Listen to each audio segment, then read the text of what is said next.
வணக்கம். நான் உங்கள் நண்பன் சிவகுமார். இது உங்கள் ஊடகம் உறக்கச் சொல். வாய்ஸ் ஆஃப் காமன் மேன் நிகழ்ச்சியில் இன்னைக்கு நம்ம பார்க்க போகிறது தமிழ்நாடு பாரதிய ஜனதா கட்சி தலைவர் திரு அண்ணாமலை அவர்களுடைய பேட்டி. அவர் பேட்டியில் என்ன சொன்னார், அதை நம்ம எப்படி டீகோட் பண்ணுறோம் அப்படிங்கிறத பற்றி தான் டிஸ்கஸ் பண்ண போகிறோம். இது வரைக்கும் ஆதரவு கொடுத்துக்கிட்டு இருக்கவங்க அனைவருக்கும் என்னுடைய மனமார்ந்த நன்றி. தொடர்ந்து சேனலுக்கு ஆதரவு கொடுங்க, சப்ஸ்கிரைப் பண்ணுங்கள், லைக் பண்ணுங்க, கமெண்ட் பண்ணுங்க, உங்க நண்பர்களுக்கு ஷேர் பண்ணுங்க.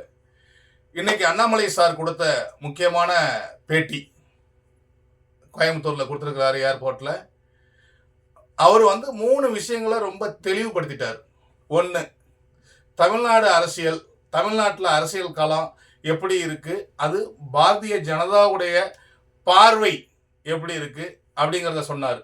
அவர் சொன்ன அதே வார்த்தையை சொல்றேன். தமிழ்நாட்டில் இருமொழி கொள்கை, நாங்கள் பேசுறது மும்மொழி கொள்கை. தமிழ்நாடு நீட்டு வேண்டாங்குது, நாங்கள் நீட்டு வேணுங்கிறோம். தமிழ்நாடு வக்ஃபு வாரிய சட்ட மசோதாவை எதிர்க்குது, ஆனால் அதை நாங்கள் தான் கொண்டு வந்தோம். இந்த 3 விஷயங்களை தெளிவாக அவரே சொன்னார். இதை பார்த்த இதுலேருந்து நமக்கு என்ன தெரியுது அப்படின்னம்னா, கிளியரா அவருடைய ஸ்டாண்டை சொல்றார்.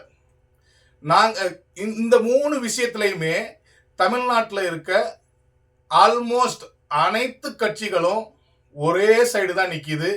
பாரதிய ஜனதா கட்சி இன்னொரு சைடு நிற்கிது. இதை நம்ம அனைத்து கட்சி கூட்டத்தில் ப்ரூவ் பண்ணியிருக்கிறாங்க. சட்டமன்றத்தில் மசோதாக்களை நிறைவேற்றப்ப பார்த்துருக்குறோம்.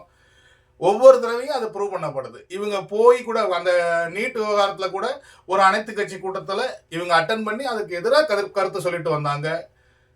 சட்டமன்றத்தில் மசோதா நிறைவேற்றுறப்ப அவங்க அந்த வாக்கெடுப்புலேருந்து விலகிக்கிட்டாங்க. கிட்டத்தட்ட 234 பேர் உள்ள சட்டமன்றத்தில் அந்த 4 எம்எல்ஏ மட்டும் வெளியில் வந்தாங்க.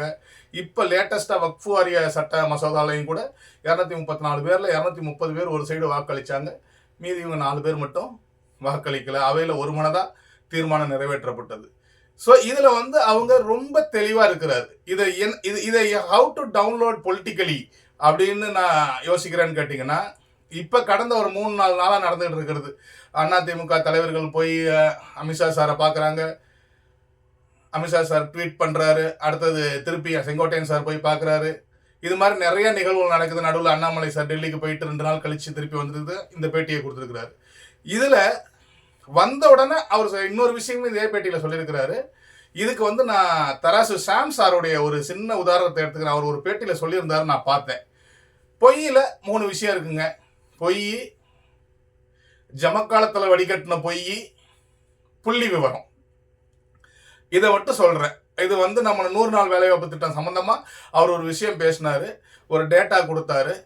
மத்திய அரசு ஃபுல் அதிகாரமும் அவங்கள்ட்ட இருக்குது. அவங்க எப்படி வேணால் அதை பண்ணலாம்.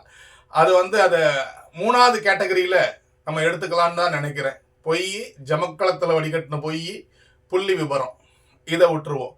பொலிட்டிக்கல் சேஞ்ச், பொலிட்டிக்கல் செனாரியோ எப்படி அவர் சொல்கிறார். அவர் சொல்கிறது பார்த்தோன்னா, இந்த கட்சிகள்லாம் இப்படி இருக்குது, பாஜக இப்படி இருக்குது. இந்த நேரத்தில் ஐ திங்க் இந்த மெசேஜ் அவர் தமிழ்நாட்டில் இருக்க கட்சிக்கு கொடுத்த மாதிரி தெரியல. அவர் பிஜேபி லீடர்ஸ்க்கு கொடுத்த மாதிரி தான் தெரியுது. தமிழ்நாட்டில் எல்லாமே, அதாவது நார்மலாக எல்லாம் ஒரு சைடு இருக்கிறப்ப இன்னொரு சைடு ஒரு இது இருக்கிறப்ப ஒரு நேச்சுரலி ஒரு ஓட் பேங்க் கன்சல்டேட் ஆகும். அவங்க அதை தான் ஜென்ரேட் பண்ணுறதா அவருடைய பொலிட்டிக்கல் பார்த்து இருக்கிறதா நான் பார்க்குறேன். அவங்க இப்போ மெசேஜ் என்ன கொடுக்குறாரு, நான் எல்லாரும் ஒரு சைடு இருக்கேன், நான் இந்த சைடு இருக்கேன் அப்படிங்கிறப்ப இப்போ நீங்கள் போய் இவங்க கூட கூட்டணி வைக்கிறீங்க, அவங்க கூட கூட்டணி வைக்கிறீங்க. எனக்கு உண்டான, எனக்கு ஒத்த கருத்துள்ள ஒரு பார்ட்டிகளை நான் ஒன்று சேர்த்து ஒரு ரெடி பண்ணிக்கிட்டு இருக்கப்ப நீங்கள் I think Annamalai is against the alliance with AIADMK. இதில் இன்னொரு விஷயம் பத்திரிகைக்காரங்க கேட்குறாங்க அவரையே, சார் நீங்கள் ஏற்கனவே அதிமுக கூட கூட்டணி வச்சா நீங்கள் கட்சியிலேருந்து விலகிடுவேன்னு சொன்னீங்களே அப்படின்னு கேட்டதுக்கு அவர் தெளிவாக சொல்கிறாரு, சார் நான் எப்பொழுதும் ஒரே மாதிரி தான் பேசுவேன், அன்னைக்கு பேசினாலும் அதே தான், இன்னைக்கு பேசினாலும் அதே தான் அப்படின்னு சொல்கிறாரு. நம்ம ஒரு விஷயத்தை தெளிவுபடுத்திக்கணுங்க, தெரிஞ்சுக்கணும். அதை we have to give that credit to mister Annamalai sir தான். ஏன் சொல்கிறேன்னா, அவர் வந்ததுக்கு அப்புறம் தான் தமிழ்நாட்டில் இருக்கிற ஒவ்வொரு மூல முடுக்களையும் கண்டிப்பாக பாரதிய ஜனதா கட்சி பேர் தெரியுதுன்னா அதுக்கு மிக முக்கியமான காரணம் திரு அண்ணாமலை அவர்கள் தான். அவருடைய அதிரடி அரசியல், அவர் விறுவிறுன்னு கொடுக்குற பேட்டி, அவருடைய செய்கைகள், இது எல்லாம் அது ரைட்டா தப்பா அப்படிங்கிறதெல்லாம் வேற. பட்டு மக்கள்கிட்ட ரீச் ஆயிடுச்சா அப்படிங்கிறது உண்மைதான். ரீச் ஆயிருக்குங்கிறது தான் உண்மை. இந்த காலகட்டத்தில் அவர் அந்த மெசேஜ் கொடுக்குறாரு. இதே வந்து நம்ம ஒரு 25-30 வருஷத்துக்கு முன்னாடி போய் பார்த்தோம்னாக்க, சாரி அதுக்கு முன்னாடி இதையும் சொல்லிடலாம், அண்ணாமலை வந்து he is the leader above the party அப்படின்னு நம்ம சொல்லலாம். ஒரு பார்ட்டிக்கு இவ்வளோ இருக்குன்னா இந்த லீடருக்குன்னு ஒரு தனி மதிப்பு இருக்கும். அந்த மாதிரி இருக்கு. அந்த மாதிரி காலகட்டங்களில் என்ன பண்ணுவாங்க, இது மாதிரி தவறான, அது நேஷனல் கட்சி தேசிய கட்சியிலேருந்து வர்றப்ப அவங்க பிரிஞ்சிருவாங்க, தனியாக ஒரு கட்சி கூட ஆரம்பிக்கலாம். இதுக்கு உதாரணம் இருக்கான்னு கேட்டால் உதாரணம் இருக்கு. வாழப்பாடி ராமமூர்த்தி சார் வந்து அப்போ திவாரி காங்கிரஸ்னு ஒன்று ஆரம்பிச்சார். 97-98 தெரியல. கிட்டத்தட்ட he was also the leader above the party. அதை நம்ம ஞாபகத்தில் வச்சுக்கணும். இதுதான் நம்மளுடைய டவுன்லோட். ஒன்று, பிஜேபியோட அதிமுக கூட்டணி வேணான்னு he is giving the message. கொடுத்தா நான் ரிசைன் பண்ணிடுவேங்கிற மெசேஜ்.